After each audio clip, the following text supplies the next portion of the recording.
Hello students, welcome to online class. Today we will discuss about the poem The Looking Glass in second part in second year. Gift him all, gift him what makes you woman, the scent of long hair, the musk of sweat between the breast.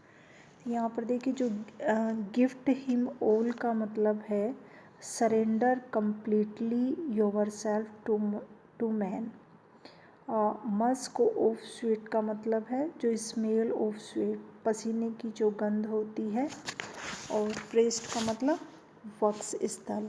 तो यहाँ पर जो poet's है वो हमें advice करती है कि women to understand that she is lustful and wants her physical hungers to be satisfied. Beside she should also recognise that it's is male dominant world, so it is her business to satisfy the ego of man by admiring his and her own feminine weakness। तो यहाँ पर देखिए जो उसने बताया कि gift him all, gift him what makes you womens, long hair, the musk of sweet between the breast.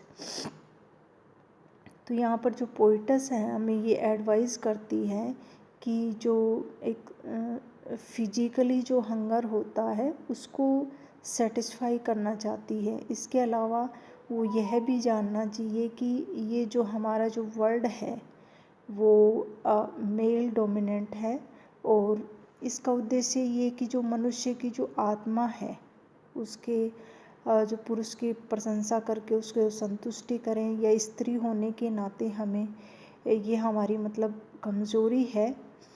और आगे फिर वो बताती है कि लॉन्ग हेयर मतलब जो विमेन है उसके long hair, musk of sweet between the breast. Musk का मतलब खुशबू, पसीने की ब्रेस्ट के बीच से। The warm shock of menstrual blood and all your endless female hungers।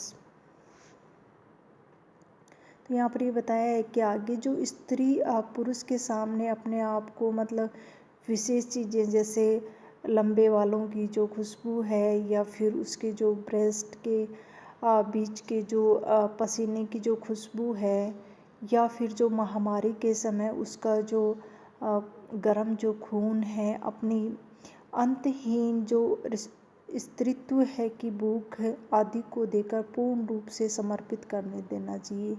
मतलब उसको किसी भी प्रकार से पुरुष के जो फिजिकली जो वर्क्स है उसमें बाधा नहीं डालनी चाहिए, चाहे वो मेंस्ट्रुअल ब्लड ही क्यों न हो।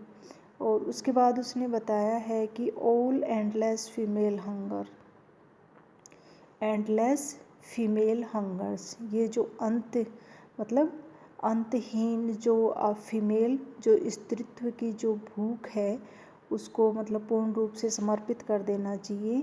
ओ yes, getting a man to love is easy, कि एक जो पुरुष है उसके प्रेम को पाना कितना इजी है, but living without him afterwards may have to be faced.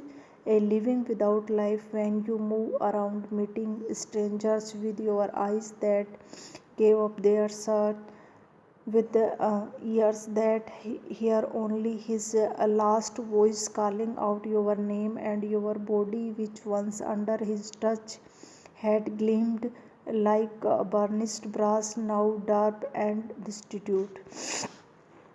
आगे देखिए इसमें आफ्टरवर्ड्स का मतलब है पुरुष के चले जाने के बाद। फेस्ड पीड़ा सहना, surfaced strangers unknown person, move around मतलब किसी भी साथी की तलाश में इधर उधर भटकना।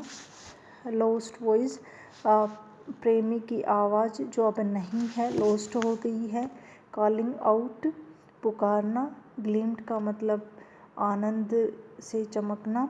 बर्निस्ड ब्रास का मतलब कलाई किया गया पीतल। और ड्रब का मतलब विदाउट जॉय एक्साइटमेंट, बिना आनंद के उत्साह के।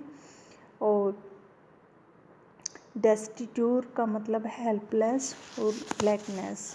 तो यहाँ पर देखिए इस स्टेंजा के अंदर जो पोइट है हमें ये बताना चाहती है कि women not only to put her body eternally at a man but she should also make him feel that she has endless female hunger by making love to her and he is being kind to her. He is satisfying not his but her own lust. तो यहाँ पर जो poet's हमें बताती है कि जो स्त्रीत्व होने के नाते उसको अपना सब कुछ समर्पित कर देना चाहिए अपनी हंगर को मिटाने के लिए।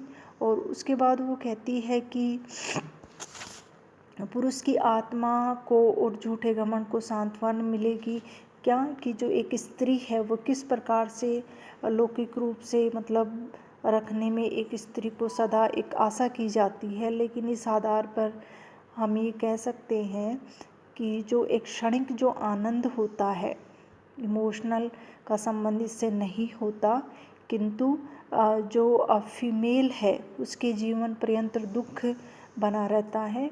और यहाँ पर जो स्त्री है वो एक इमोशनल संबंध के लिए अपने होल जो लाइफ है इसको एक इच्छुक रहती है, एक जिज्ञासा रहती है उसकी, किंतु जब उसे नहीं मिलता तो वह उसका शरीर पहले पुरुष के कांटेक्ट में रहने से चमकता रहता था, अब उसकी अनुपस्थिति में वह वृद्धावस्था का शिकार हो गई है।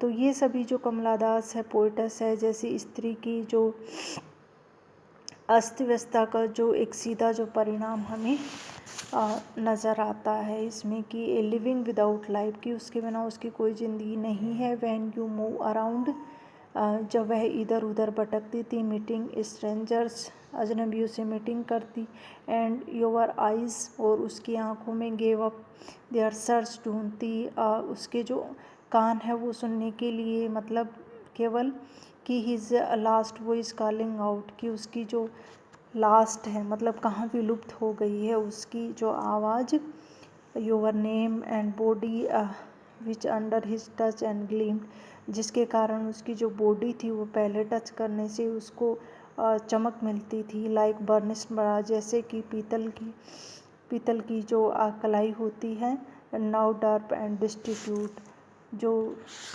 क्या होती है बिना आनंद या उत्साह के उसमें जो कमी और ऐसा नज़र आती है। तो आई थैंक यू सो मच।